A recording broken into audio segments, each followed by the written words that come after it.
Hi, Tug Toler, E-Source Miller, Tug Talk. Tracy, welcome to Tug Talk. Thank you. We're in so a little exciting. corner here. This is I love amazing. it. So, Tracy, please introduce yourself and say hello. Hi. Well, my name is Tracey Hull. I'm with Café Momentum. I'm our Director of Development in Dallas, and excited to be here. I'm such a fan of everything with E-Source Miller. We're a fan of Café Momentum. I don't know if you've noticed. Yeah, So, for us, real quick, I've had the last couple of guys, and we'll have you probably give a very quick what Café Momentum is. Actually, let's have you do that first. What is really quick? What is Café Momentum? Well, Café Momentum, we are a nonprofit restaurant in Dallas, downtown Dallas. We are entirely run and staffed by youth who are justice involved. So they're looking for an opportunity to relaunch and stabilize and re-envision what their life can be. And we do that through about a 12-month paid internship where they earn living wage while they develop all the workforce skills that they need to either stay in the restaurant business or carry those skills into whatever industry is their passion. Right. A lot of our youth stay in the restaurant business because of the vast amount of opportunity. Yeah. And it also affords them the opportunity to work anywhere in the planet, any hour of the day or night, around school, around family. And so we work with them towards whatever their career path is. We also have our own on-site high school. So for our youth who have been disengaged from learning, we have our own on-site high school where they can earn their own high school diploma or a GED, if it's more appropriate, with pathways into post-secondary, whatever that's appropriate for our youth. And then, of course, all the mental health care and the trauma support. And all of our program is developed in trauma-informed practices. And we have our own on-site psychologist and all the things that could be needed for a young person needs to really that didn't get either the right direction or just fell into the wrong crowd or made a stupid mistake, which I was kind of saying on an earlier run. I just didn't get caught on some of my stupid mistakes, right? A lot of us have had the privilege of failing and having the opportunity to try again. Right. And I don't. Privilege is a strong word in that, but it's in a lot of cases, and I think sometimes it's a lot about the opportunities that we have, and not always.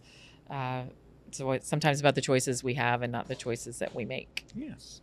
So we started our relationship, E-Source Miller and Café Momentum, because we reached out to you guys because we do this thing called Turkey Fry. Yeah. Greatest event of the year. Well, thank you. It's pretty great. So a turkey fry, we tend to cook 200 plus turkeys for our customers. Customers bring in a gift card, and we have two charities, one of them being Café Momentum the last 4 years now, right? Three to 4 years, somewhere around there. And then one of our other ones, the last how many ever years, has been Meals on Wheels for Texoma, because they don't get as much attention as this large metroplex can otherwise, right? So, and our rural communities have such less resources. That's one of the reasons we picked them. So we started with that, and we have our customers bring in gift cards. We give them a turkey, and the gift cards go to you or to you guys, not you. Yeah, they just go to Tracy. They're not in my pocket. Tracy's just making it rain with gift cards in there. So. How does Café Momentum, it can't just be being open 3 days a week, right? No. So how does Café Momentum continue to offer all those services and support that they give the kids? Good question. Well, thank you. Thank you. So we are a nonprofit organization. We have our restaurant. We're very fortunate in that we have our earned revenue stream, which is our restaurant and our catering business. That's about a third of what it costs to run Café Momentum, and the rest we raise privately. We don't receive any city, state, or federal funding, which is great. Yeah, because then it frees you to do things. It frees us to do things how you want to do. And our interns and our young people, their needs change quickly. And this allows us the flexibility to really focus on what their needs are, both short term and long term. But when they change in the short term, they change quickly. And there's not time to dilly-dally Right. about it. Right. We don't have to go through red tape to be like, well, maybe we can get this. Let's see if we can get that approved, and let's just And it take care of it.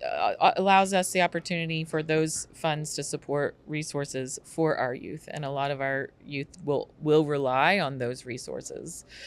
So this is a challenging environment because a lot of them have new needs that have come up. Yeah. And will continue to come up as we're all getting our footing underneath us. And so so we raise the rest privately, which is where I come in. That's my job as the director of development to help on that side. And what's been we were introduced to y'all, to East Forest Miller, through the turkey fry, which provides us really critical funds for our youth. First of all, at the time of year, it provides us critical funds for them, but it's really transportation dollars. Right. Our kids rely on DART, and DART is great in a lot of ways. It's great if you live near it. If you don't live near it, it's and not. And a lot of our opportunities in this city are northwest or east-west, and not necessarily north-south. Right. And it's just, and as also our kids are also having to move further and further out of city center. And so if they can't get to Café Momentum, they can't be part of Café Momentum. Right. So what you all do is provide critical dollars that helps them get to school. It helps them to get to work. It helps them get home from work late at night when they need to feel safe. Some of their environments, they don't feel safe. Sure. Walking to and from the DART stop at that hour of the night at their age or I've at been any on hour. those DART stops. Yeah. So it also allows us to provide transportation for our youth who have young families who can make this affordable. So it's critical, and it's a huge expense that they don't have to worry about. And the money that they earn can then go into their pockets and create a more stable future for them. I remember being really surprised when I heard about an Uber gift card. And I was like, well, why would we do Uber gift cards? They do restaurant. Like, why would we give an Uber gift card? That doesn't, they got to get to the restaurant. They got to get there. And get home from and the get restaurant. home. Yeah. And safely. It's not just 3 days a week, right? You guys got them. Right.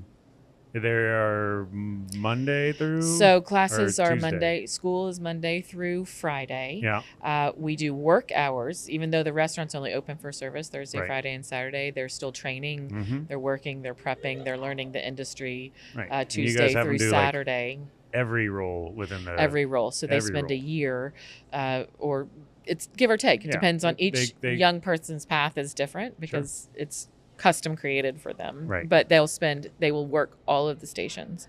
So they'll do a 2-week orientation. At the end, they'll have their ServSafe certification. So they at least are now, they can work and they can afford to feed themselves and their family.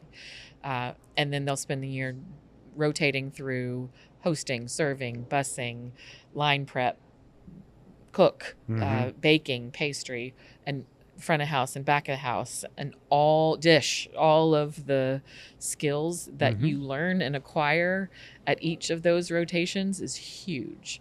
How you communicate with your patron, how you communicate with your fellow line cook, how you communicate with the server, the busser, how servers communicate against each other. They're all nuanced, and they're all things that we all have the opportunity to develop through education and through job employment and opportunity. But a lot of our youth don't have that opportunity. And so it's especially within a kitchen. One of the things I took, it wasn't Café Momentum specifically, but learning teamwork, right? Learning how much easier things can be if you can, like, if you see someone in the weeds, restaurateur, and you're like, oh wow, I'm not, but look at them struggling. Seriously. I can just ask them, do you need help? Like, what can I do for you?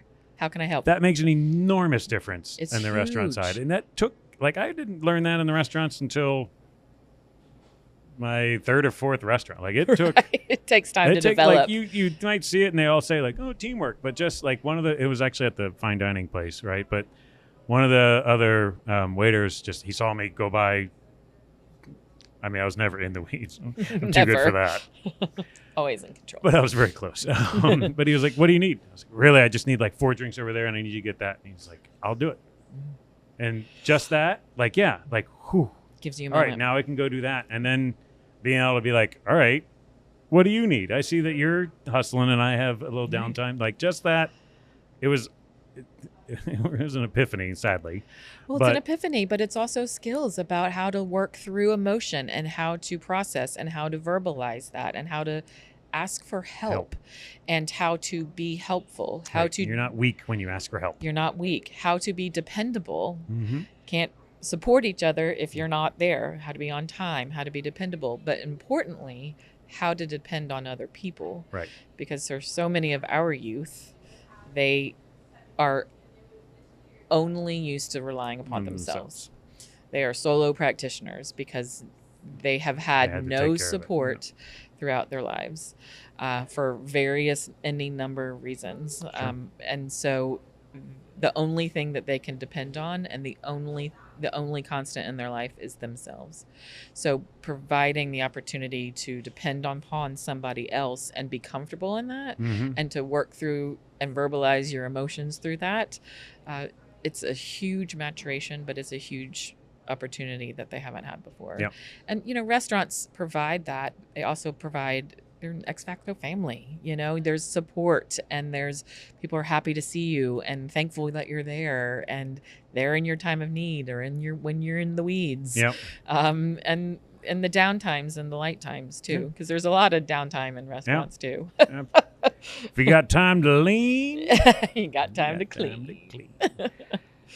Well, so how long have you been at Café Momentum? I came to Café Momentum during the pandemic, which is a great time to start a new path in a restaurant. Yeah. Isn't that great? It is. Yeah.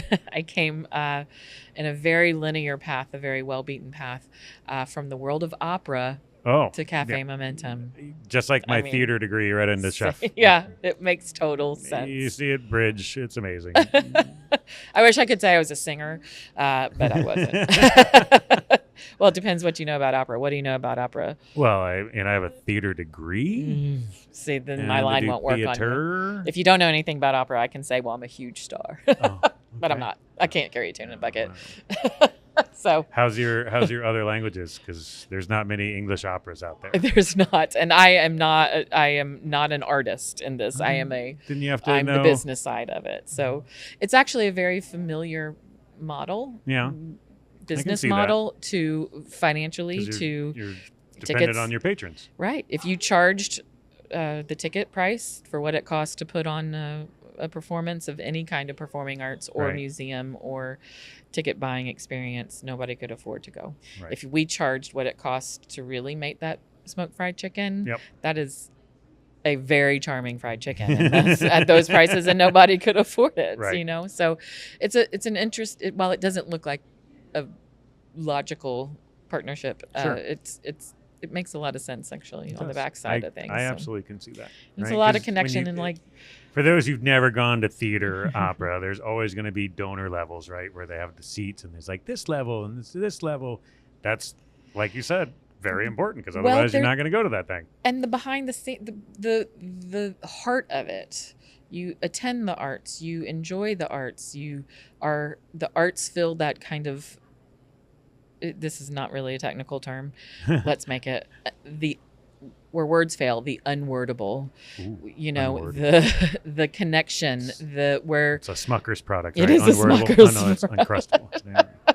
Where the words, where that doesn't hit you. Music may sink into a space. Yeah. It may comfort you. It may inspire you. It may console you. It's going to connect you in a shared environment. You attend live theater or you attend live concerts or you attend live whatever to share this experience as a community, a one-time lightning in the bottle experience that only you can have with another person. And that connects us as a community. It builds bridges.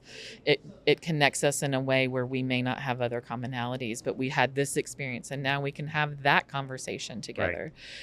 It's the same as what we do at Café Momentum, is building bridges to two different communities or two different sides of the aisle or two different completely shared experiences where we've all gotten to the same path and we're breaking bread together and we're having these conversations that are sometimes hard and sometimes loving and sometimes inspiring and sometimes really want to make you run through a wall or burn it all down. Tear you up, right? Really. Right. And so it doesn't look like it on the surface, but Right. these are what strengthen communities, or these conversations, or these experiences, or these shared moments where we are So all I've hands. asked everyone else, do you have a favorite moment in your Café Momentum career? About a month and a half ago, I went into pastry. Mm-hmm. And for us, it's kind of off the beaten path. There's the main dining room and the kitchen, and then kind of off to the Pastry's side. always the stepchild of it all. Right, but that's real growth happens there. Sure. Because there's, when you cook and you don't have a relationship with fresh food, you've never been in a kitchen before, it can be very intimidating, especially if you're cooking a steak. There's 1,000 ways, and in Texas, we're very particular. I want it whispered over a moo. You don't any of that.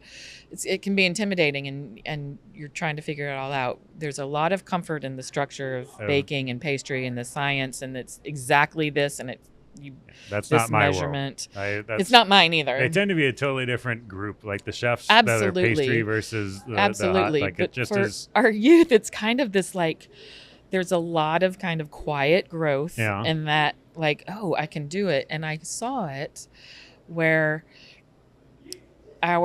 this one young man intern, he was, he had turned the corner. He was there with this loaf of bread. He had made a round loaf of bread, and he was sitting there looking at it, and he was kind of staring, and then he kind of open palm tapped it, kind of like, yeah, this is the kind of springiness we got here. like but kind of just weird, not like almost like a loving pet. Kind of, just kind of like, I'm getting grip at this. And I kind of just stood there for a second, and he was staring at it, and I said, "Are you okay? Yeah. You doing okay?" And he said, "Yeah, miss, I'm doing okay." And he said, "I made that." And I was like, "Yeah, you did. I'm so excited." And right. I get to play the role of the aunt because I raise money. That's not relevant in their lives. Right. I don't hire them. Stuff, yeah. I don't pay them. I'm not their school teacher. I don't say mop this floor. Right. I just get to be the nice aunt who gives them gluten, sugar, and says go home and love on them, and then go on. So he said, so I was like, "Yeah, you did," and I was cheering him on, and he said, "No, I made that." And he's like, "And I can touch it." And I said, "That's really special, and it smells delicious." And he says, "No, but what you don't understand is it was dust. I made this out of dust." Right. And he was brand new, and so he was calling like the flour and all of the ingredients dust. Sure. So it was all dry ingredients. And he's like, "I made it. It was like dust, and now it's completely something else changed. It's a whole different shape, and it's hard, and I can touch it, and I can eat it, and I can feed you with it." He's like, "That's really awesome." Yeah.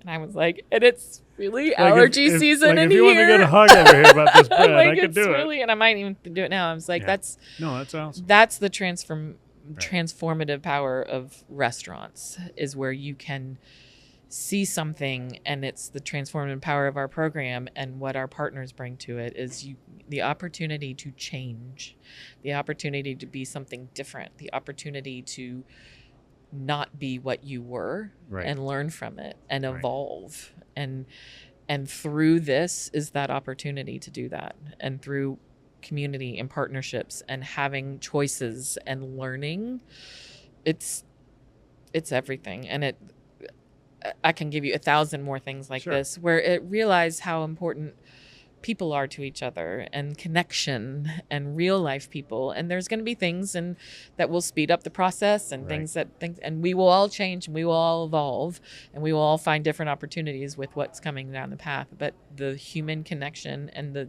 having somebody believe in you and see you and support that and provide the opportunity for your own transformation gets me all the time. I love when it's especially something that you wouldn't think is going to be that, right? Like making bread, like here's the recipe, follow the recipe, and you can take this dust and turn it into... Start with this dust. Right. And for that to be something for us to be like, all right, I'm just following a recipe and do it. But like for them, it's like, wow, that hits home. It hits home. He changed something that was, in his Could have mind thought I'd never was- gonna be able to change this. was Yeah. dust, Yeah. irrelevant, dirt, discardable. Right. Something that is dry and not sustaining and not sustainable and not relevant, just Right. in the way. Mm-hmm. He worked with it, and it transformed into something else. And he's like, I those. can do this. That's cool. It was very cool. That's very cool. Very cool. Well, thank you very much. If you guys have any questions for us, probably have more questions for Miss Tracey over here, please reach out. I think we have, you could always go to cafemomentum.com. Cafe.org. .org, sorry, you're right. Sorry, .org. We'll cut that, post-production. Cafemomentum.org. There's a lot of information on there. I was on that website earlier this year when we were down in Atlanta at your new opening down there. Please reach out. We love hearing from you guys. I'm certain Tracey would love hearing from you guys if you have any questions or thoughts or anything like that. But thank you very much. I appreciate it. Thank you, Tug.